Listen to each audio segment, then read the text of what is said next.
ఈ రాష్ట్రంలో ఓటు కోసం డ్రగ్స్ ఏమన్నా పంచిపెడతాకి తెచ్చాడా చంద్రబాబు? ఆయన కొడుకు.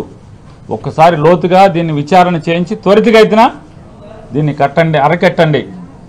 ఈ ఓడ వెనకాల మరింకో ఓడ కానీ మరొక మార్గంలో కానీ తెచ్చేటువంటి ప్రయత్నాలు చేసేటువంటి అవకాశాలు మెండుగా ఉన్నాయి.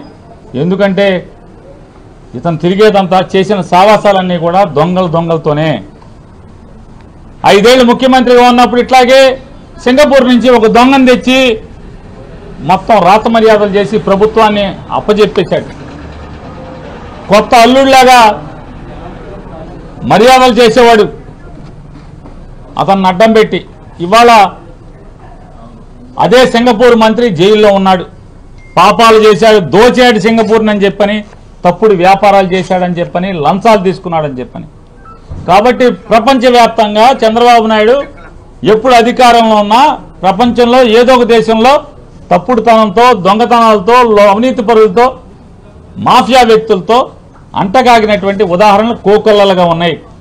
కాబట్టి అతనుకున్నటువంటి పరిచయాలలో ఈ రకమైనటువంటి దిగజారి, అంటే రాజకీయాల కోసం ఎంతకైనా దిగజారేటువంటి, తండ్రి లాంటి మామని పొడిచినాడు, బావమరిదిని కాళ్ళు పుచ్చుకు లాగినాడు, వదిన గారిని తోడల్లుని మోసం చేసినాడు, ఒకే కడుపున పుట్టినటువంటి సొంత తమ్ముడిని వంచన చేసినటువంటి, అంటే రాజకీయాల కోసం ఎవడినైనా ఎంతకైనా నమ్ముకున్న వాళ్ళని కూడా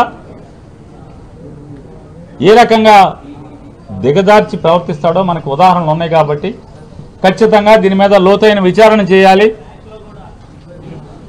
మళ్ళీ ఈ ఎన్నికల్లోపు వీళ్ళు డ్రగ్స్ తెచ్చి జనాల మీద వదిలి పంచిపెట్టకుండా ఓటు కోసం ఏవైనా చేసేటువంటి దిగజారే ప్రవర్తన చేయకుండా అరికట్టాలని చెప్పిన ఎలక్షన్ కమిషన్ గారిని కోరటం జరిగింది. ఆయన తప్పకుండా కేంద్ర ఎన్నికల కమిషన్ గారి ద్వారా కేంద్ర సంస్థలన్నీ కూడా, విచారణ సంస్థలన్నీ కూడా అలర్ట్ చేసి అటువంటి పాపాలు జరగకుండా చూస్తానని చెప్పని ఆయన చెప్పారు.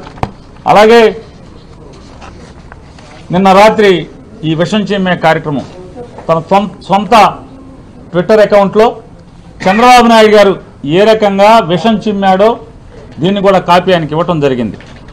ఆయన చదివి ఇది చంద్రబాబు నాయుడు గారి సొంత అకౌంటా అని అడిగారు. అవునండి, ఇది ప్రెస్ స్టేట్మెంట్ కాదు, ఆయన ట్విట్టర్ అకౌంటే అని చెప్పాం. కావాలంటే మీరు వెరిఫై చేసుకోండి. చంద్రబాబు నాయుడు సొంత ట్విట్టర్ అకౌంట్లోంచి, పర్సనల్ అకౌంట్లోంచి ఇది ట్వీట్ చేశాడు. ఈ రకంగా ట్వీట్ చేయడం అనేది మోడల్ కోడ్ ఆఫ్ కాండక్ట్, ఏదైతే ఎన్నికల నియమావళి అనుసరించి ఇది తప్పుడుతనం. ఇది క్లియర్గా మోడల్ కోడ్ ఆఫ్ కాండక్ట్లో చెప్పింది. ఎక్కడా కూడా నిందలేయటం కానీ, ఆధారాలు లేకుండా రాజకీయ ప్రత్యర్థుల మీద, రాజకీయ వ్యతిరేకుల మీద తప్పుడు ప్రకటనలు కానీ, నిందారోపణలు కానీ చేస్తే చేయకూడదు. చేస్తే మోడల్ కోడ్ ఆఫ్ కండక్ట్ కింద వస్తారు అని చెప్పని మోడల్ కోడ్ ఆఫ్ కండక్ట్లో కూడా ఉంది. కాబట్టి దీన్ని వెంటనే విచారణ చేసి ఇటువంటి మోడల్ కోడ్ ఆఫ్ కండక్ట్ ఉండగా ఇటువంటి తప్పుడు ప్రకటనలు చేసినటువంటి చంద్రబాబు నాయుడు గారి మీద క్రిమినల్ చర్యలు తీసుకోవాల్సిందిగా అని చెప్పని వారిని రిక్వెస్ట్ చేశాం. వారు కూడా తప్పకుండా దీని మీద ఎంక్వైరీకి ఆదేశిస్తాను, విచారణ చేసి దాని కింద వస్తే కనుక తగు చర్యలు తీసుకుంటామని చెప్పని కూడా ఎలక్షన్ కమిషనర్ గారు చెప్పారు, స్టేట్ ఎలక్షన్ కమిషనర్ గారు.